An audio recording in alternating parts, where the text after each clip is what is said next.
March 22nd, and this is your coffee break on the HAN Network. I'm Kate Czaplinski with the latest local news, including the investigation into the body of an infant discovered in a state reservoir yesterday, and news this morning of a tragic bus accident.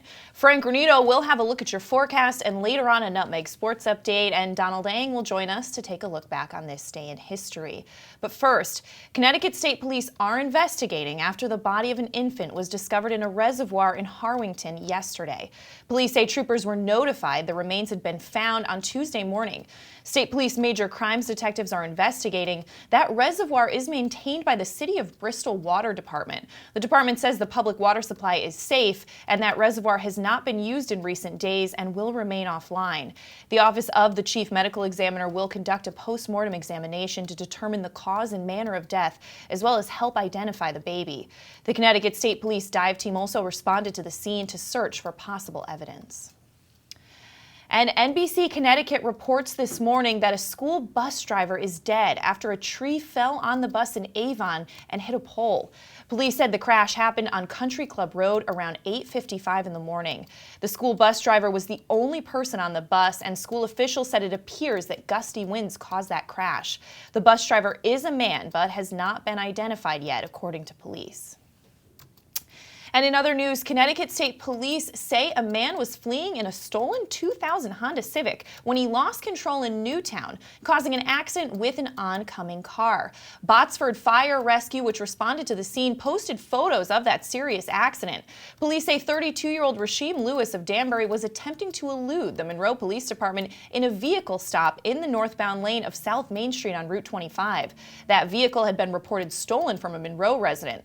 Lewis was taken to Danbury Hospital and was treated for life-threatening injuries, according to state police. Lewis drove around a curve when his vehicle spun out, crossing into the southbound lane into the path of an oncoming 2014 Mercedes-Benz, striking it. The occupant of that Mercedes, 46-year-old Kristen Marshall of Sandy Hook, was not reported to suffer serious injuries. And Monroe police arrested 35-year-old Natasha Pennywell of Bridgeport on March 21st for her involvement in a residential burglary that took place in Monroe. This happened back on October 6, 2016. A Monroe resident arrived home to find a U-Haul rental van parked in her driveway. Upon entering the home, the elderly victim discovered that someone had made forced entry to her home and stolen electronics and jewelry. As the victim contacted the police, she looked out her front window and discovered that that U-Haul van was no longer there. Police said through the investigation it was discovered that other towns in the area experienced similar burglaries. Through cooperation between Monroe, Westport, Norwalk, and Fairfield police, Pennyfield and her accomplice, Ernest Bailey, were named as suspects in those burglaries. Bailey was arrested by the Monroe Department for that burglary back on February 23rd. And a former meteorologist at a Connecticut television station is headed to prison for possessing child pornography. The New Haven Register reports that Justin Goldstein was sentenced Tuesday in Meriden to 3 years behind bars. He pleaded guilty in January to second-degree possession of child pornography. Under a deal with prosecutors, Goldstein had agreed to serve 3 of a 10-year sentence, followed by 10 years of probation. The 33-year-old Goldstein worked for WTNH in New Haven. He was suspended after his arrest in July, and he no longer worked there in January. Stratford Mayor John Harkins says 8 is enough. Harkins, who has served as mayor for 8 years over 2 terms, announced at his State of the Town address on Tuesday that he will not seek a 3rd mayoral term this year. Harkins, who's 53 years old, said he made his final decision on Monday, though he thought about it for a while. Harkins said he wanted to make the announcement now to give other candidates time to prepare the campaigns. Harkins, who's a Stratford native and a former state representative, first ran for mayor back in 2009. The Republican defeated Democratic incumbent James Myron and petitioning candidates Dominic Costello and George Mulligan for the first term. He prevailed in his second run for governor 4 years later, beating Democrat Joe Paul, Kenneth Bruno, and Mulligan. But there's a lot more on that story at StratfordStar.com. And Darien Planning and Zoning Commissioner Susan Cameron has announced her resignation from the commission, citing new demands in her personal life as one of the factors behind her departure. Cameron had served as the commission's chairman for 3 years before stepping down in November 2016. The Darien Times obtained a letter addressed to current chairman John Cini and Planning and Zoning Director Jeremy Ginsburg on Tuesday afternoon, in which Cameron said that there was no single reason for her resignation. She went on to specify that her choice was not related to the upcoming deliberations over the Corbin Downtown Redevelopment Project, while also acknowledging that her feelings may not have been fully in line with other commissioners. In the letter, Cameron is optimistic about the commission finding her replacement in a timely fashion. Well, let's switch gears now. Throw it over to Frank Cornito for a look at the forecast. Frank, it is very windy out there. Very, very windy. There's a wind advisory around parts of the state right now, but we're looking at mostly sunny skies today in Fairfield County. Chilly temperatures, and as Kate mentioned, those strong winds throughout the afternoon. Expected high of 31 degrees, but with wind gusts between 30 to 40 miles per hour, that number will feel more like 20. Clear skies overnight with temperatures falling all the way down into the single digits before the back half of the work week. We're looking at plenty more sunshine tomorrow, but still cold out with an expected high of only 36 degrees. Not as windy tomorrow, wind gusts only reaching around 18 miles per hour, and they'll continue to die down heading into tomorrow evening. Cloud cover starting to move in late overnight with a low of 26 as we head for a warmer Friday to start the weekend. And we're going to see temperatures back up into the high 40s on Friday, but it comes at a price. We can expect cloudy skies and scattered showers in the afternoon. Cloudy and mild overnight with an expected low of 45. And Kate, that cloud cover is going to hang around through the weekend as we are staring down more rain before the start of next week. All right, thanks so much, Frank. Well, we're going to step out for a break. When we come back, Donald Lang joins us to take a look back on this day in history. Frank has your Nutmeg Sports Update, and there's more local news coming up after this.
When it comes to considering the outside of your home, just imagine the possibilities. Whether your dream is a stunning freeform pool or a tranquil, secluded garden, the team of professionals at Stonebridge Associates will make it a reality. We offer unparalleled landscape design and construction, masonry development, pools, spas, and water features, as well as landscape and garden maintenance. No other firm can offer the same level of creativity, quality, and personal attention. Discover the possibilities at stonebridgeassociates.net or call 203-544-8376 today.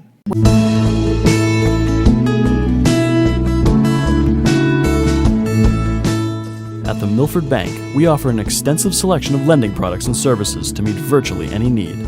Submit your application online in our Mortgage Web Center. Start to finish, you can apply for a loan in as little as 10 minutes. Our knowledgeable and helpful staff are available to meet with you at your convenience. To learn more about what we can do for you, stop by one of our Milford Bank offices or visit us at milfordbank.com. The Milford Bank, always there. Member FDIC, Equal Housing Lender. UK Gourmet is the largest specialty grocer in the area, featuring food from England, Ireland, Scotland, and Wales. Over 80 teas to choose from and a brilliant assortment of biscuits to go with them. Over 70 cheeses from grass-fed cows, which makes a smashing difference in taste. The creamiest chocolate you'll ever taste using no artificial colors or preservatives. So say hooray for UK Gourmet, 78 Stony Hill Road in Bethel, or visit ukgourmet.us. We told Dad he could have his office back if he sold 150 cars last month. Deal's a deal. Well, Dad, you did it. You get your office back. Forget it. I'm having too much fun down here. My new goal, 160 cars. Wow. Folks, if you ever wanted a great price on a new Nissan, now is the time. Right now, lease a 2017 Altima 2.5S for only $99 a month. Isn't it time you got Millerized? Welcome back to this March 22nd edition of your Coffee Break on the HAN Network. I'm Kate Czaplinski, and it's time to take a look back on this day in history with Donald Eng. Don. Well, Kate, it was an invention that changed the world and, for that matter, science fiction. First, though, we're going to go to 1508. Ferdinand II of Aragon commissions Amerigo Vespucci, the chief navigator of the Spanish Empire. Now, in his explorations, he conclusively proved that modern Brazil and the West Indies were not, in fact, part of Asia, and at the same time realized that this entirely new landmass lacked a name. So he decided his was as good as any, which is why the 16.5 million square mile landmass we call home is called the Americas. To 1638, Anne Hutchinson, expelled from the Massachusetts Bay Colony for religious dissent. Following her expulsion, she would settle in New Amsterdam in an area now called the Split Rock area of the Bronx. If you drive down the Merritt Parkway over the border, you know it becomes the Hutchinson River Parkway. The highway and river are named after her. 1972, Einstadt v. Baird. The U.S. Supreme Court decides that unmarried persons have the right to own contraceptives. Now, the case started when William Baird gave a lecture on birth control at Boston U and handed a 19-year-old woman a condom, thus violating the state's crimes against chastity law. Lower courts then ruled that the speech was protected by the First Amendment, but it took a Supreme Court decision to determine that having a law that applied to unmarried couples but not married ones fundamentally violated the Constitution's Equal Protection Clause. Of particular significance in this case, Justice William Brennan's decision, in which he specifically stated that the right to privacy extends to the right of individuals to have or not have children. Finally, now we go to 1960 for this. When the Ted Maiman laser, the Ruby laser, came out, I dropped what I was doing and jumped on lasers. The thing that excited me about lasers was that after reading the Shallow Towns paper, I realized that this was a device that was going to have a light beam with all the characteristics of a radio wave and microwaves, and being trained as an electrical engineer and being familiar with vacuum tube amplifiers and oscillators, this was truly exciting to have such a device. That actually was UConn's chief of engineering there, who studies lasers for a living, talking about Arthur Shallow and Charles Towns, who received a patent for a laser on this day in 1960. And the acronym stands for Light Amplification by Stimulated Emission of Radiation. And among the many applications, lasers are used in optical drives, laser printers, barcode scanners, DNA sequencing, fiber optic communications, laser surgery and skin treatments, cutting, welding, military and law enforcement range finding, and laser lighting displays in entertainment, among many other things. That is your look back in history for today, March 22nd, and I'm Donald Eng. All right, thanks so much, Don. Well, in other local news, Milford State Senator Gail Schlossberg yesterday announced a bipartisan committee passage of Senate Bill 605, which would halt the build-out of Silver Sand State Beach Park in Milford. Hundreds of Milford residents have expressed their opposition to the project. Senate Bill 605 will prevent the build-out from moving forward until it receives municipal approval. The bill passed in the Environment Committee by a vote of 16-13. It now moves to the calendar of the Senate for further consideration. That Silver Sands proposal, which is currently estimated to cost $10 million, has been in the works for some time now. Public hearings held in Milford attracted hundreds of town residents. Opponents to the project are concerned that the project is based on an outdated environmental impact evaluation and is underestimating the damage that the construction project will have to local plants and wildlife. Well, there's a lot more on that story at milfordmirror.com. We're going to throw it back over to Frank Granito for a Nutmeg Sports Update. Frank. Thank you, Kate. Unfortunately, not a lot going on in sports right now with the winter season having just concluded. But for 17 lucky seniors, they've been invited to play one more game in their FCIAC basketball careers. That will be on Thursday night when the FCIAC hosts its second annual senior and junior all-star game. We'll see 17 seniors from the conference and 17 juniors who will play in games at 6:30 and 8 o'clock. We will have a full list of that roster for you on Nutmeg Sports this afternoon. We also want to take the time to offer congratulations to the Greenwich boys swim team, who won their 5th consecutive state open title along with the Class LL state championship, as well as the New Canaan swim team, who won the Class L state championship for boys swimming this year. Kate, altogether, the FCAC produced 15 state champion teams, 7 runner-ups, and of course, 1 New England champion. That was the Danbury wrestling team. We'll have a full breakdown of this winter season for you this afternoon on Nutmeg Sports. Kevin Coleman, Eric Gender, and I will look back on some of our top plays, performances, and games from the entire season. That'll do it for this Nutmeg Sports Update. Let's send it back over to Kate. All right, thanks so much, Frank.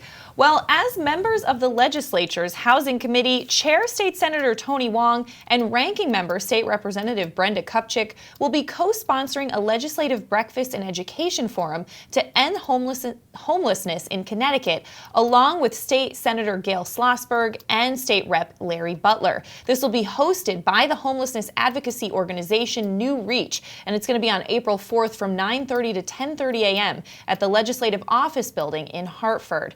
New Reach serves Connecticut families and households who are struggling with homelessness and poverty throughout New Haven and Fairfield counties. New Reach is the single largest provider of emergency shelters and supportive housing for families in the state.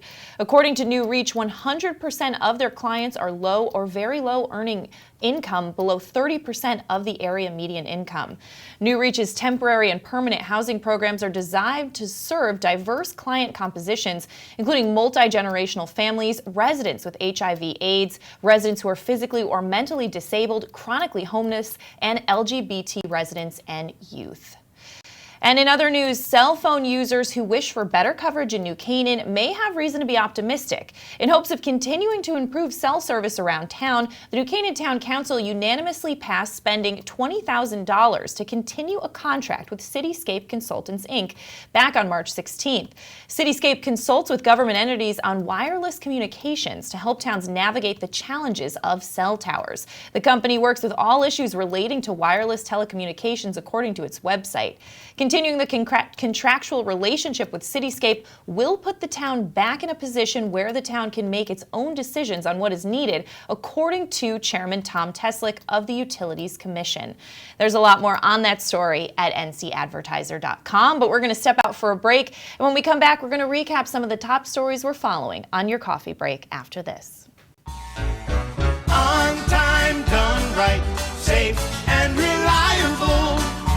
MrHandymanCT.com. Let our satisfied customers tell it. I have called Mr. Handyman for every reason, every occasion, every broken item, every leak. They have bailed me out on many occasions, and I would recommend them to anyone. For any project, large or small. MrHandymanCT.com.